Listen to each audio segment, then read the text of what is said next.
வணக்கம். வழக்கமாக எனக்கு தெரிஞ்சு மில்லினியம் ஆண்டிலிருந்து, அதாவது 2000லேருந்து நான் வெளிநாட்டு பயணங்கள் தொடர்ந்து போயிட்டே இருக்கிறேன். 2026 இப்போ வரைக்கும் போயிட்டுருக்குன்னு வச்சுக்கங்களேன். எல்லா நாடுகளுக்கும் போயிருக்கிறேன். அதில் அமீரகத்தை சார்ந்த துபாயாக இருந்தாலும் சரி, அபுதாபி, மஸ்கட், குவைத், ஷார்ஜா எல்லா இடத்துக்கும் போயிருக்கிறேன். இந்த அமீரகத்துக்கு போகிறபோது ஒரு மகிழ்ச்சி என்ன அப்படின்னா, அந்த பாலைவனம் நம்ம வியப்பில் ஆழ்த்தும். வெப்பம் மிகுந்ததாக இருந்தாலும் சரி. இந்த முறை நான் அங்கே சிறப்பாக இயங்கிக் கொண்டிருக்கக்கூடிய 36 ஆண்டுகளுக்கு முன்பாக திரு மோகன் பிள்ளை அவர்கள் தொடங்கி அவர் நடத்தி கொண்டிருந்த அந்த முத்தமிழ் சங்கம் என்ன அவர் அழைச்சிருக்காரு. நான் 2 முறை போய் பேசியிருக்கேன். அந்த சங்கத்தினுடைய தலைவராக பொறுப்பேற்று கொண்ட வணக்கத்துக்குரிய ஐயா ஷா அவர்களுக்கும், செயலாளர் சக்கரவர்த்தி அவர்களுக்கும், முனைவர் முகமது மைதீன் அவர்கள் அவரும் எனக்கு தொலைபேசியில் பேசினார். நம்முடைய தலைவர் ஐயா அவர்கள் என்னை அழைத்த போது நான் 3ஆம் தேதி இங்கேருந்து புறப்படுறேன். 3/7/2026 மதுரையிலேருந்து. முன்னெல்லாம் துருவா ஒரு ஃப்ளைட் இருந்தது, துபாய்க்கே போகலாம், ஸ்பைஸ் ஜெட் இருந்தது. இப்போ இல்லை. அதனால் என்ன பண்ணாங்கன்னா, இலங்கைக்கு வர வச்சு இலங்கை மூலமாக, அதாவது ஸ்ரீலங்கன் ஏர்லைன்ஸில் நான் அங்கே மாலையில் போய் சேர்ந்தேன். என்னை வரவேற்பதற்கு அத்தனை நண்பர்களும் அங்கே வந்திருந்தாங்க. மலர்க்கத்தோடு வந்தாங்க. அதே மாதிரி ஏர்போர்ட்லேயே உள்ளே இறங்கினவுடனே நான் சிரமப்பட்டுறக்கூடாதுங்கிறதுக்காக நண்பர் நயினார் என்பவர்களை அங்கே பணியாற்றக்கூடிய அவர் தாங்க என்னை வரவேற்றது மட்டும் இல்லைங்க, பரபரப்பாக என்னை ஃப்ளைட்டில் ஏற்றி விட்டவரும் அவர் தான். அவருக்கு என்னுடைய நன்றியை தெரிவிச்சுக்கிறணும். இப்போ என்னை செம்மொழி முத்தமிழ் சங்கத்தை சேர்ந்த நண்பர்கள் எல்லாரும் அழைச்சிட்டு போனாங்க. தொலைக்காட்சி புகழ் தீனா அவர்களும் வந்திருந்தார். எனக்கு ஏற்பாடு பண்ணியிருந்த ஹோட்டல், அந்த நிகழ்ச்சி நடந்த இடமும் எது அப்படின்னா மில்லினியம் ஏர்போர்ட், அந்த மிக பிரமாண்டமான அந்த ஹோட்டலில் தான் தங்கியிருந்தோம். அங்கே தான் நிகழ்ச்சி நடந்தது. இரவு உணவுக்கு போனோங்க. உண்மையிலேயே எத்தனை வகையான உணவுகள் இருக்குங்கிறத அதை பார்த்த உடனே தான் நமக்கு தெரிஞ்சது. அப்படி சொல்லி சொல்லி சொல்லி ஆர்டர் பண்ணி நம்ம உடன் வந்த நண்பர்கள் நமக்கு எல்லாம் செஞ்சாங்க. நண்பர் ரமேஷ் ஆகட்டும், உடன் இருந்த மற்ற நண்பர்கள் எல்லாம் இரவு உணவை முடித்தோம். அப்புறம் கொஞ்சம் ஓய்வெடுத்த பிறகு காலையில் ஒரு சிறப்பான நல்ல சைவ உணவு சாப்பிடணுங்கிறதுக்காக நலன் உணவகத்துக்கு என்னை அழைச்சிட்டு போனாங்க. அங்கே எல்லாரும் காலை உணவுக்காக நலன் உணவகத்துக்கு வந்தோம். மிக திருப்திகரமான சாப்பாடு. செயலாளர் ரமேஷ் அவர்கள், அதே போல் ஆடிட்டர் யுவாமூர்த்தி அவர்கள் மற்றும் என்னுடைய நண்பர் செந்தமுறை என்னை அழைச்சி பெருமை சேர்த்த நண்பர் சசிகுமார் அவர்கள் அங்கே வந்திருந்தாங்க. ஆர்ஜே சாரா அவர்கள் அங்கே இருந்தாங்க. லட்சுமி பிரியா அவர்கள், இந்த நிகழ்ச்சியை தொகுத்து வழங்கின லட்சுமி பிரியா இருந்தார்கள்.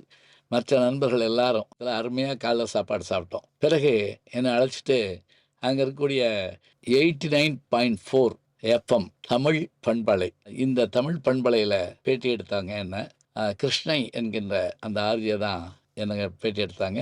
ரொம்ப சிறப்பாக இருந்தது அந்த நிகழ்வு. மதிய உணவுக்கு அதே போல் இன்னொரு இடத்துக்கு அழைச்சிட்டு போனாங்க. அந்த மதிய உணவு சாப்பிட்ட இடமும் மறக்க முடியாத இடம். மதுரை பிரியாணி அப்படின்னு சொல்லி பேரை கேட்டோடனே மகிழ்ந்து போனோம். மதுரை பிரியாணி நண்பர்கள் எல்லோரும் போய் அங்கே அருமையாக உணவு அருந்திட்டு என்னென்ன வகை இருக்கோ அத்தனை வகையும் கேட்டு கேட்டு கேட்டு நமக்கு வச்சாங்க. அதுவும் இலை போட்டு சாப்பிட்றது. நான் கூட கேட்டேன், இந்த வாழை இலை எங்கெங்கே கிடச்சிதுன்னு. தமிழ்நாட்டிலேருந்து தான் வருதுன்னாங்க.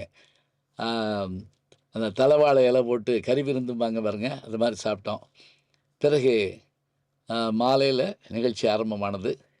எல்லா நகரத்து பிரமுகர்கள் எல்லோரும் வந்திருந்தாங்க.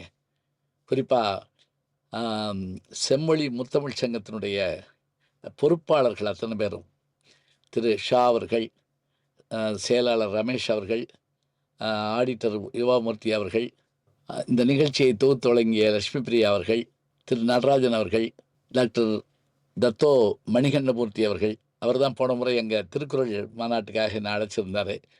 அபித் ஜுனைத் அவர்கள், டாக்டர் தோஹா பேங்கினுடைய மேனேஜர் சீதாராமன் அவர்கள், டாக்டர் பொன்செல்வன் அவர்கள், இன்னும் எல்லா நண்பர்களும் அங்கே வந்திருந்தாங்க. தமிழுக்காக அவங்க எல்லோரும் வந்திருந்தாது அவ்வளோ சிறப்பாக இருந்தது. மாலையில் முதல்ல பரதநாட்டிய நிகழ்ச்சியோடு தொடங்கினாங்க. பரதநாட்டிய நிகழ்ச்சி, அதே போல் மற்ற மங்களகரமான நிகழ்ச்சிகளெல்லாம் இது பண்ணிவிட்டு தலைமையுரை பேசிய ஷா அவர்கள் நெகிழ வச்சுட்டாருங்க.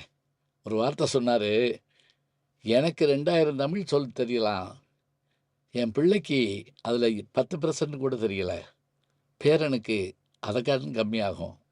அப்போ தமிழ்ச்சங்கங்களுடைய வேலை என்ன?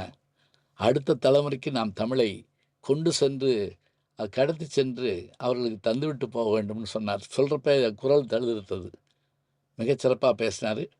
பிறகு செம்மொழி முத்தமிழ் சங்கத்தினுடைய இந்த பெயர் சூட்டோட அந்த இலச்சினை லோகோ வெளியிட்டாங்க. அந்த லோகோவை நான் தான் வெளியிட்டேன், நானும் தீனாவும் வெளியிட்டோம். அந்த நிகழ்வில் நான் பேசி முடித்த உடனே எனக்கு செம்மொழி செம்மல் என்கின்ற விருதினை அவர்கள் எனக்கு தந்தது வழங்கினார்கள். அது நான் மிக பெருமையாக கருதுகிறேன். தொடர்ந்து எல்லோரும் பேசினார்கள். எனக்கு இரவு விமானம் இருந்ததால் உடனடியாக இரவு உணவை எனக்கு எல்லாத்தையும் கையில் கொடுத்து நண்பர்கள் உடன் வந்து என்னை அங்கே வழி அனுப்பினார்கள். சின்னச்சேலம் சின்னா அவர்கள் உடன் வந்தார், வந்து வழி அனுப்பினார். நயினார் வரவேற்று என்னை ஃப்ளைட்டில் அனுப்பி வச்சார். 2 நாள் பயணம்தாங்க. தமிழோடும் தமிழ் நண்பர்களோடும் நல்ல உணவோடும் உணர்வோடும் நான் பயணப்பட்டேன். இந்த நாளை என்னால் மறக்க முடியாது. அதோடு நான் இந்த வட்டம் நான் பல முறை துபாய் போயிருந்தாலும் பார்த்த ஒரு அதிசயம் என்னென்னா, விமானம் இறங்க போகிறப்ப எங்கு நோக்கினும் மரங்களாக இருக்குதுங்க. ஆமாங்க, பாலைவனத்தை சோலைவனமாக மாற்றிக்கொண்டிருக்கிறார்கள். அற்புதமாக இருந்தது.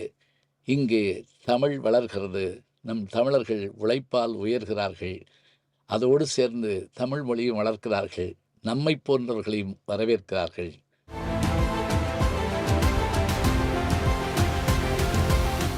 செம்மொழி முத்தமிழ் சங்கம் பொன் விழா காண வேண்டும், பவள விழா காண வேண்டும், நூற்றாண்டு விழா காண வேண்டும். இத்தகைய பெருமையோடு அச்சங்கத்தினுடைய வளர்ச்சிக்கு அத்தனை பேரும் துணை நிற்கட்டும். எல்லாம் இறையருள்.